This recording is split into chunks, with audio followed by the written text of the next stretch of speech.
Imagine your own flesh and blood telling your 17-year-old daughter she isn't welcome at their wedding because she's too young. No other reason. Just dismissed, erased, treated like she doesn't matter. Well, I didn't scream. I didn't beg.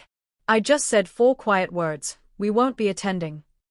But when Christmas rolled around, I made one tiny change, and my entire family exploded. They never saw it coming. If you've ever been underestimated, dismissed, or told you don't matter, you're going to feel this story deep in your bones. Hit that like button, subscribe, and get ready for one of the most emotionally satisfying family revenge stories you'll hear today. I'm a single mom. My daughter Emily, 17 years old, isn't just my child. She's my whole world. You know how some teenagers slam doors, roll their eyes, and act like you're the enemy? Emily isn't like that. Sure, she has her moods, but at the end of the day, she's still the girl who sits cross-legged on the couch with me to watch old movies, who makes hot cocoa for us both without asking, who leaves sticky notes on the fridge saying good luck today, Mom. She's my anchor. My partner in crime. My best friend. And because it's just been the two of us for so long, we've built this bond that's unshakable. I don't just raise her. I know her. Every eye roll that hides hurt. Every smile that masks nerves. Every silent glance across the dinner table that says more than words ever could. So when my younger sister Claire announced her engagement, Emily and I were genuinely thrilled. Claire's always been the golden child in our family. The one my parents brag about at every barbecue, the one who never seemed to get into trouble, the one people said had a bright future. Me? I was the responsible one. The one who got things done. The one who stayed home from college parties to babysit while Claire found herself. The one who stepped up when our parents dropped the ball. Still, I pushed all that aside. This wasn't about old sibling rivalries. It was about celebrating Claire's big moment. Emily dove into it with her whole heart. She helped Claire browse dresses online, tagged along to florist visits, even built a little Pinterest board full of wedding inspiration. And get this, Claire used some of Emily's ideas. She even called Emily her mini maid of honor. I thought, finally my daughter is being embraced by the family the way she deserves. For weeks, Emily glowed every time Claire texted her with a new idea. She'd say, "Mom, can you believe she actually likes my suggestions?" And I'd nod, pretending like it wasn't a big deal, but inside, I was bursting with pride. Because my daughter was being seen. And for once, I thought maybe my family was starting to see her the way I did. Not as a kid to be brushed aside, but as a thoughtful, capable young woman who belonged in the room. That's why the day the invitation came in the mail, I wasn't prepared for what I was about to find inside. The envelope arrived on a Tuesday. I remember because it was one of those dull, ordinary afternoons, the kind where life feels predictable. Emily and I had just finished dinner, spaghetti, her favorite, and she was humming some song under her breath as she helped me clear the plates. That's when I saw it on the counter. A cream-colored envelope, with Claire's neat cursive handwriting on the front. Emily spotted it first. Is that it? The wedding invite, she asked, her eyes lighting up. I smiled. Looks like it. I picked it up, feeling a little flutter in my chest. This wasn't just paper. This was the official acknowledgement, the seal that said, "Your family, you belong here." I slid a finger under the flap, tore it open, and pulled out the card. Elegant script, gold lettering. My name. Just my name. No Emily. I froze, staring at the page as if her name would magically appear if I blinked hard enough. Emily leaned over my shoulder. "Where's mine?" she asked, confusion wrinkling her forehead. My throat went dry. Maybe it's a mistake. Maybe they forgot to add it. I could feel her eyes on me, searching for reassurance, but I couldn't find the words. That night, after Emily went upstairs, I texted Claire. "Hey Claire, the invite came. Just wanted to check. Emily's name wasn't on it." Her reply came back instantly. No hesitation. No apology. Just flat, final words on a glowing screen. "Oh, yeah. She's not invited. The wedding is 18+ only." I read it once. Twice. My stomach twisted. 18+? Emily was 17. 17. Less than a year away. And she was family. I called her immediately. My voice was tight, controlled, but inside, my pulse hammered like a drum. "Claire, what do you mean 18+ only?" "She's your niece." "She's been helping you plan." She cut me off with a sigh. Look, it's nothing personal. I just don't want teenagers at my wedding. They ruin the vibe. Ruin the vibe. The words sliced through me like glass. I clenched the phone so hard my knuckles turned white. She's not some random teenager. She's Emily. She's family. But Claire didn't waver. Her voice stayed cool, detached. It's my wedding, my rules. I wanted to scream, to shake her. But before I could form another word, she ended with, I'm not debating this. End of story. Click. Call ended. I sat there in the kitchen, phone still in my hand, the hum of the refrigerator filling the silence. And then, footsteps. Emily. She stood in the doorway, clutching her sweater sleeves, her face pale. She doesn't want me there, does she? I tried. God, I tried to soften it. Sweetheart, they decided it's an adults-only wedding. But she's too smart. She shook her head, eyes shining with tears she didn't want me to see. So I'm not family enough. Her voice cracked on the last word. And in that moment, I felt something inside me break. Because how do you explain to your child that her own flesh and blood sees her as disposable? The morning after Claire's phone call, my parents rang me up. And I knew, before I even answered, what this was about. My mother doesn't call at 8 a.m. on a weekday unless there's family business. I picked up, voice still groggy. Hello. Her tone was sharp, clipped, already accusing. Why did you upset your sister last night? Upset her? Upset her? I sat up in bed, my chest tightening. Are you serious right now? Mom, she excluded Emily, your granddaughter, from her own wedding. There was a pause, then the sigh. The sigh that always meant you're being dramatic. It's Claire's special day. She's allowed to make the rules. Don't make this about Emily. Don't make this about Emily. The words burned. As if Emily's pain wasn't real. As if my daughter was nothing but a footnote in the grand production of Claire's wedding. I tried to stay calm, but my voice trembled. She's not a child. She's 17. She's spent weeks helping Claire plan. And now she's being told she's, what? A nuisance. My father's voice cut in, firm and booming in the background. You're punishing Claire by refusing to go. That's not fair to her. I laughed, an ugly, bitter laugh I couldn't stop. Punishing her? I'm standing by my daughter. You think I'd leave Emily home, alone, on the day all of you dress up and celebrate? What message does that send her? That her aunt's happiness matters more than her dignity. Silence. Then my mother's voice, colder now. Sometimes, you have to sacrifice for family. I almost dropped the phone. Sacrifice? I had sacrificed my entire life for this family. Babysitting Claire when I was supposed to be out living my teenage years, cleaning up their messes, being the responsible one. And now they wanted me to sacrifice my daughter's worth too? Not happening. So I said it. Calm.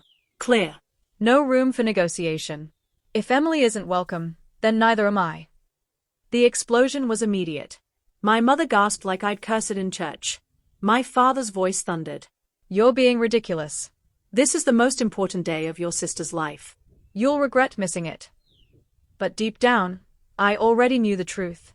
The only regret I'd ever feel would be if I let my daughter believe, even for a second, that she wasn't worth standing up for. Of course, word spread like wildfire. By the end of the week, cousins, aunts, even family friends were messaging me. Some whispered that I was overreacting. Others insisted Emily wouldn't even enjoy a wedding at her age. A few said, come on, it's just one day. Don't ruin it. But the knife that cut deepest was from Claire herself. She sent me a long text, dripping with guilt-tripping sweetness. I really hope you'll reconsider. You'll regret missing the most important day of my life. Don't let Emily's feelings get in the way of our bond as sisters. I stared at that message, my hands shaking. Don't let Emily's feelings get in the way? My daughter wasn't a distraction. She wasn't an obstacle. She was my life. So I typed back 4 simple words. Words that sealed my decision and set everything in motion. We wish you the best. We won't be attending.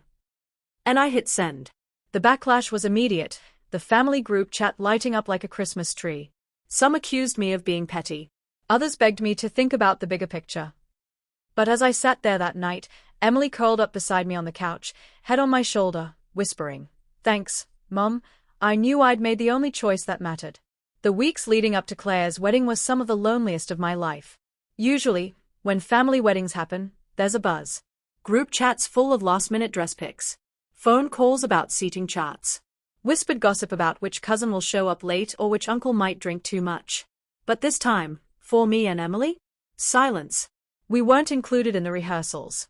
We weren't tagged in the bridal shower photos plastered all over Facebook. Nobody sent us updates about the venue or music. It was like we'd been erased, deliberately cut out of the family narrative. The morning of the wedding, Emily stayed in bed late. Normally, weekends meant pancakes, cartoons, and her humming in the kitchen while I brewed coffee. But that Saturday, the air felt heavy. When she finally came downstairs, her hair was messy, her voice low. They are probably taking pictures right now. Her words stung. Because she was right. At that exact moment, Claire was probably laughing in her lace gown, being twirled around for photos, while my daughter, her niece, her biggest supporter, sat at home, invisible. I tried to brighten the day for her. We ordered pizza. We watched movies. We played cards until the laughter finally returned to her face. But behind her smile, I could see it, the quiet ache of being left out. Later that night, curiosity got the better of me. I opened Facebook. And there it was. Picture after picture. Claire in her dress. The family, all dressed up, smiling, posing together. My parents, my aunts, my cousins, everyone. Everyone except us. I shut my laptop quickly, but not fast enough. Emily had walked into the room, glanced at the screen, and froze. Her face crumpled for a moment, but she forced a shrug. "Looks nice," she whispered, before heading upstairs. That broke me. Because my daughter shouldn't have to pretend like it didn't hurt. 4 days after, the silence continued. My phone buzzed with a few passive-aggressive messages from relatives. "We missed you," or "Shame you couldn't make it." Not a single one of them admitted the truth, that Emily was wronged. That she was excluded. That she deserved better. Weeks turned into months. Fall rolled into winter. The sting of the wedding slowly dulled, replaced with routine. School, work, evenings with Emily. But then December arrived. And with it, the one holiday that had always been mine. Christmas. See, Christmas was my territory. Every year, without fail, I hosted. My house became the center of gravity. The tree glowing in the corner, the smell of gingerbread wafting through the halls, a giant feast I spent 3 days cooking. The family came in droves. They brought gifts, laughter, chaos. And though it exhausted me, I always opened my doors, because it was tradition. But that year, as I stood in the kitchen staring at the first sprig of holly, a thought slid into my mind. One sentence. One quiet echo of what Claire had told me months ago. It's my wedding. My rules. And just like that, the seed was planted. Because if Claire's wedding was about her rules, then maybe, just maybe, Christmas could be about mine. December crept in slowly, with frosty mornings and the faint smell of pine drifting from every store. Normally, that time of year fills me with excitement. I'm the Christmas hostess, the one who decks every inch of the house, who hand-wraps gifts with ribbons that actually match the tree. But that year, something felt different. Something colder. When I pulled the dusty boxes of ornaments down from the attic, Emily hesitated at the bottom of the ladder. "Are we still doing the big family Christmas?" she asked softly. Her voice carried a weight, as if she was bracing for disappointment all over again. I looked down at her, clutching a glass ornament in my hand, and I felt that old ache in my chest. This child, my child, had already been erased once. I wouldn't let it happen again. So I smiled, calm, almost conspiratorial. "We're still doing Christmas," I said. "But this year, we're doing it our way." Traditionally, my invites went out in one big group text. The entire extended family, parents, aunts, uncles, cousins, friends, everyone knew to clear their schedule for Christmas at my place. But that year, I opened a new message thread. And instead of hitting send to all, I typed carefully. Selectively. Sarah, my cousin who had pulled me aside after the wedding fiasco and whispered, "Your daughter deserved better." Invite. Aunt Linda, who had slipped Emily $20 and muttered, "I'm sorry, sweetheart," at Thanksgiving. Invite. A few close friends who had become like chosen family over the years. Invite. And then I stopped. No parents. No Claire. No uncles, no cousins who had stayed silent or sided against Emily. For the first time in over a decade, the whole family wouldn't be gathering under my roof. Just the ones who had proven they actually cared. It didn't take long for the whispers to start. In early December, my mother called, cheerful as ever. "So, what's the plan for Christmas dinner? Should I bring my apple pie?" I took a breath, steadying myself. "Oh, we're keeping it small this year." A pause. Then her voice sharpened. "Small? What do you mean small?" "We always do Christmas at your house." I let the silence stretch just long enough to sting. This year, it's Emily's choice. And she wanted something more intimate. Just the people closest to her. You could hear the ice crackle through the phone. My mother sputtered, "So your own parents aren't closest to her? After everything we've done?" I didn't flinch. "After everything you didn't do, Mom." Call ended. And just like that, the countdown began. Every day leading up to Christmas, my phone buzzed with little shocks of outrage. Texts from cousins. "Hey, are you hosting this year? Haven't heard anything." Messages from my father. "We're coming at 6, as usual." Even a few not-so-subtle Facebook posts from Claire about selfish people ruining family traditions. But I ignored them all. Calm. Steady. Focused. Because the truth is, revenge doesn't have to be loud. Sometimes, the sweetest payback is quiet. Invisible. You don't slam doors or scream. You just change the locks. And when the 25th rolled around, the only people walking through my door were the ones who had proven their love wasn't conditional. Christmas morning dawned crisp and bright, sunlight glinting off a thin layer of frost on the lawn. My house smelled of cinnamon and roasted ham. I'd been up since 6 a.m., basting, baking, making sure every detail was perfect. This year wasn't about sheer numbers or putting on a show. It was about meaning. About Emily. She padded into the kitchen in her fuzzy slippers, hair still messy from sleep. She froze when she saw the table. The good china. The tall candlesticks. Gold napkins folded neatly into fans. And right in the center, a small handmade name card. Hers. You set a place card for me?" she asked, her voice wavering between a laugh and a tear. I smiled. Of course. "You're the guest of honor." For a second, she just stood there, eyes glassy. Then she hugged me so tightly I could feel her heartbeat against my chest. By noon, the house was alive with warmth. Cousin Sarah arrived first, arms full of gifts, grinning ear to ear. Aunt Linda came next, cheeks rosy from the cold, carrying her famous fudge. A few of my closest friends trickled in, arms open, laughter spilling into the hallway as they kicked off their boots. It wasn't the crowd we usually had. No deafening chatter, no 20 pairs of shoes scattered across the entryway. Instead, it was intimate. Real. Every single person there actually wanted to be there, for me, for Emily.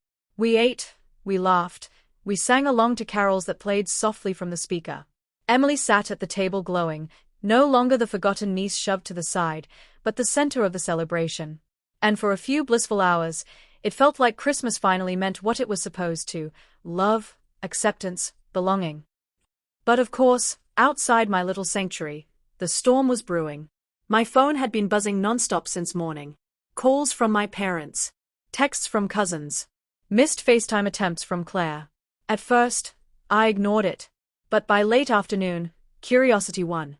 While everyone else was playing a board game in the living room, I slipped into the kitchen, picked up my phone, and scrolled.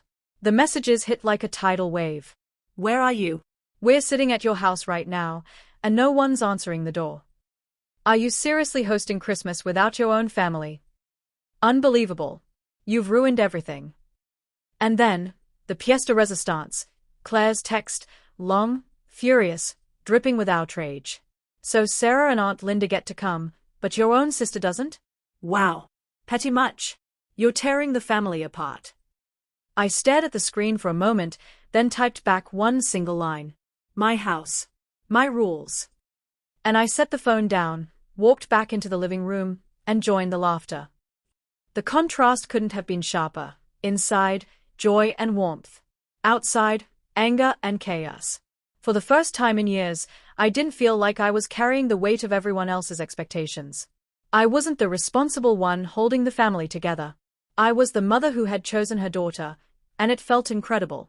The next morning, While most people were probably nursing food comas and sipping coffee in their pajamas, I woke up to a digital battlefield. My phone was exploding. Dozens of unread messages, a barrage of missed calls, group chat notifications lighting up like fireworks. At first, I laughed. The sheer volume was almost comical. But then I started scrolling. My parents had written a paragraph so dramatic it could have won an Oscar. "We don't even recognize you anymore. Family means forgiveness, tradition, loyalty. You've shamed us all." Claire's texts were worse, short, sharp, furious bursts. "You excluded me. You humiliated me. Everyone is talking about this." And then the kicker. "You made my wedding week about you." I actually barked out a laugh. The audacity. She had turned my daughter's exclusion into a story about her own pain. I didn't reply. Not yet. Instead, I walked into the kitchen, where Emily sat curled up with a mug of cocoa, still glowing from last night. Her cheeks pink, her smile soft, her eyes brighter than I'd seen in months. "Mom," she said quietly, "yesterday was the best Christmas I've ever had." And just like that, every doubt, every sting from those texts melted away. Because the whole point of this, every choice I made, was sitting right there in front of me, happy, whole, loved. Later that afternoon, I finally answered the family group chat with one message.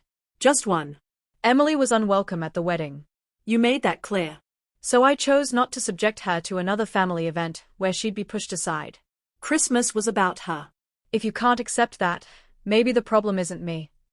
Then I muted the chat. Within minutes, Sarah texted me privately. "Honestly, good for you. Everyone's whispering about how tone-deaf Claire was anyway.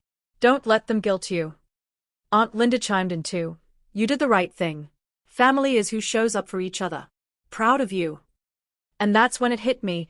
Claire and my parents hadn't just lost me. They'd lost control of the narrative. For years, they had dictated who mattered and who didn't. This time, the story was different. Because people had seen what I did for Emily. They'd seen who I stood with. And slowly, the whispers started turning. Claire tried to host a little post-wedding brunch a week later. Hardly anyone came. Word had gotten around about her little too-young stunt.